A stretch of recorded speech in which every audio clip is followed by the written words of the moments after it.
Could you take us a little more deeper through the evolution of your interests while at Harvard and realizations you had that ultimately led you to what you're doing now? Well, I think for me, actually, the real pivot point was in that time when I was working in between undergraduate, so college, and then my graduate studies. So I mentioned already how I had kind of witnessed a lot of things in my own workplace and in talking with friends and the experiences they were having in their workplaces.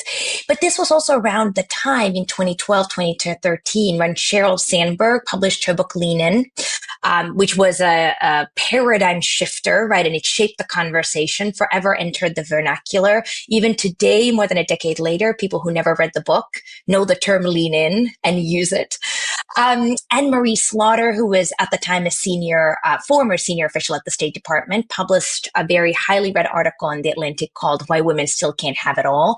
So these conversations were really rising to the fore in a way that I hadn't seen them rise to the fore in my lifetime.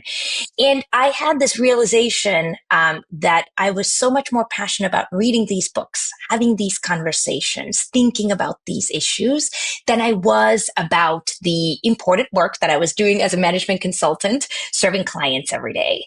And when I sort of noticed that, I said to myself, life is too short not to do things that you find meaningful and that you bring a lot of passion and curiosity to.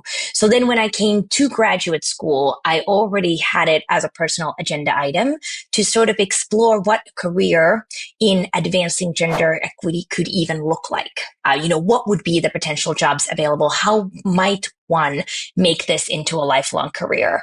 And the beautiful thing about being in school is that you have a lot of opportunities to explore through coursework, through meeting with faculty, through internships in the summer.